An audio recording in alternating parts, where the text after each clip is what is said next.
So here is the ultimate guide to making those killer edits from scratch. Because believe it or not, just a few game-changing edits can make you the next big editor. Watch closely because in this video, I'm going to reveal a framework for crafting killer edits that you won't find anywhere else. Plus a cheat sheet packed with secrets to crack the algorithm and go viral around every time. Though this one's only for those who are actually serious about this. But what makes an edit killer? What differentiates it from just okay, and how do you actually make them? Well, I found the exact answers and they boil down to these 4 key steps. And let me tell you, it's the final step which makes all the difference. But none of them will come close to working if you disregard this first step. In fact, your whole edit will fall apart if you miss this. The good news? It's actually very simple because all you have to do is tell a story.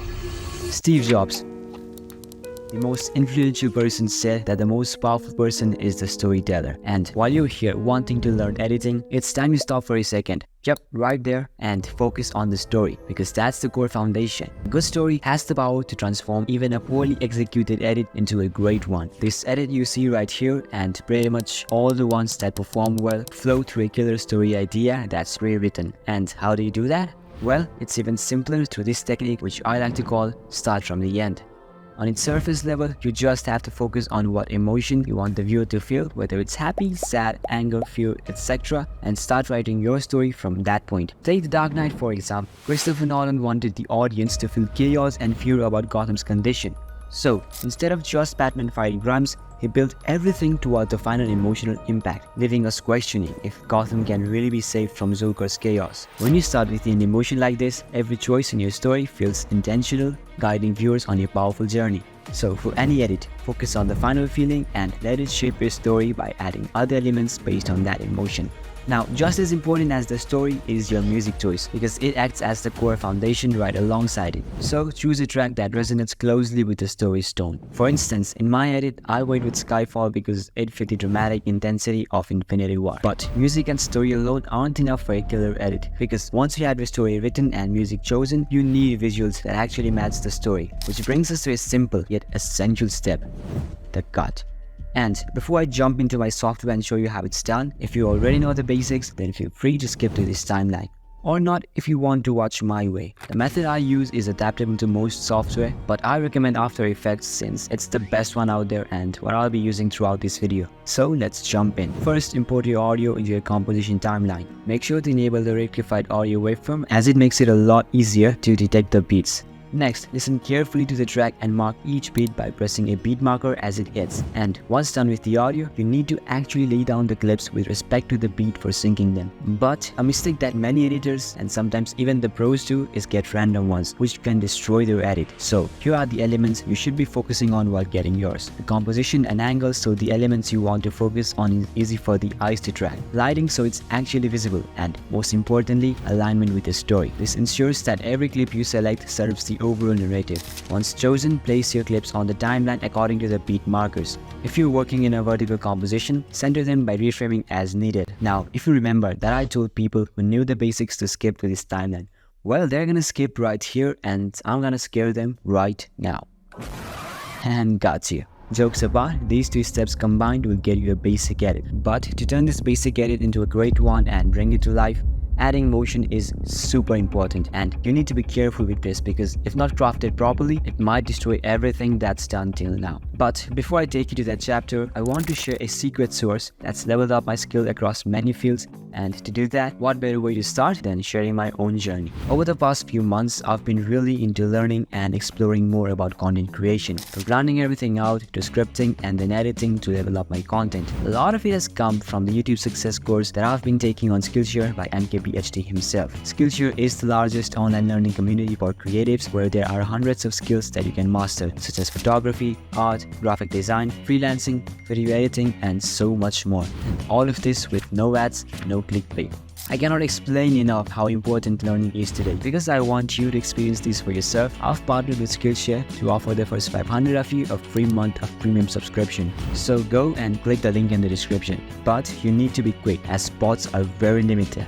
back to the chapter where we left off. And like I said before, motion can make or break an edit, which is why you have to pay close attention. Human eyes are naturally compelled towards motion, whether it's in real life or visuals, which is why all the creators add motion in long form and short form videos and in edits. There is so much into this topic, but for the sake of your time, I'll try to divide it into 3 steps, starting with time remapping, where we'll be replicating these Hollywood-style speed ramps. And to do that, pre-compose the layer by pressing Ctrl Shift and C, and this settings enabled. Then add a plugin named Twixtor onto the layer and change their values like this. Now keyframe the speed to go from 100, 35 in the middle, and 120 at the end. What that will do is make the clip go from normal speed to slow and then fast, creating or replicating the cinematic movement. Highlight them, easy ease, and make this kind of drop for an even smoother movement. And with that done, we move on to our next step, which is tracking.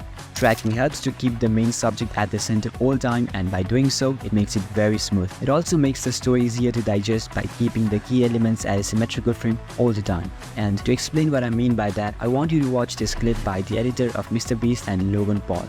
Key piece of information is over here in the shot. I need to remember that because on the next cut, I know that's where they'll last be looking. And so I need to make sure that the next key information is easily found to maintain a smooth edit. And how do you do that? Well, launch your software and follow my lead. Double click on the layer and click on Stabilize Motion from Tracker. That should bring out a tracking point. And what you want to do is basically drag the tracker to the character's face. A quick tip for you is to keep the point on both items like the nose, as that will make tracking easier. Then hit play and then apply. In doing that, you might come across a problem where there is black screen around the clip, but you don't need to worry at all because that can simply be fixed by adding motion tile and then scaling up the clip. Now comes by far the most important step in motion, which is actual movement or transition, and to do that, create an adjustment layer and add an effect called transform. Then keyframe the scale to go from 130 to 100.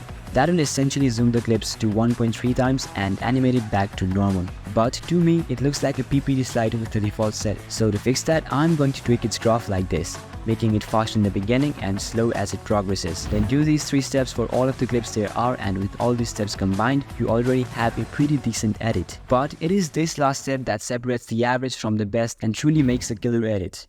And it all boils down to these final steps. Sound.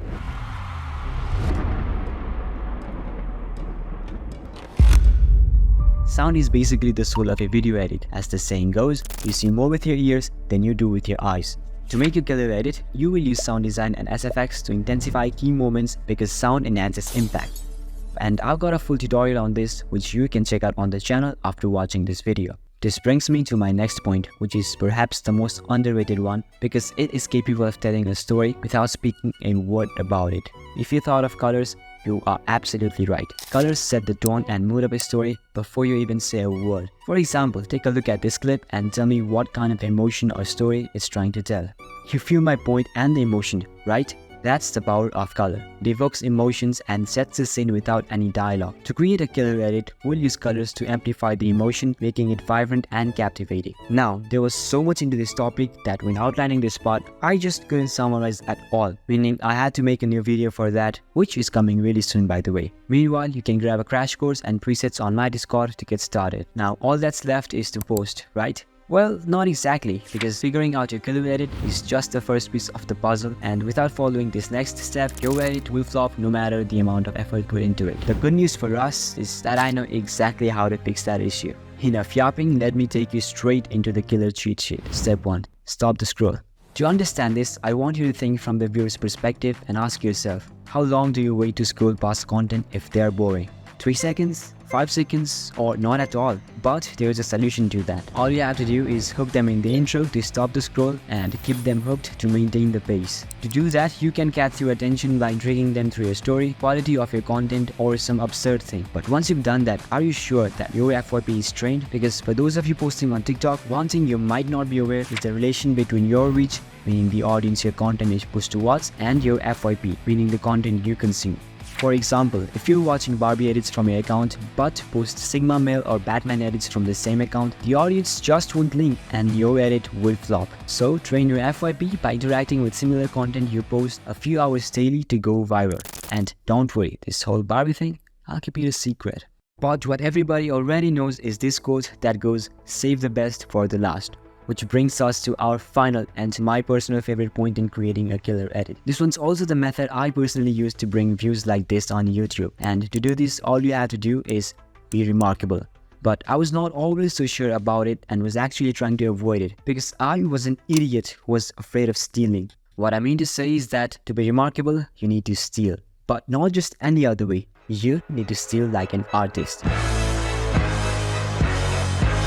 Because on the surface level, nothing is original and everything is inspired or borrowed by something in bits and pieces, if not as a whole. As Picasso says, art is theft. But how do you combine all of these steps and be remarkable? Actually, the topic is incredibly vast, but I'll narrow it down into the context of a killer edit. To do that, you first need to find edits that are already working too well.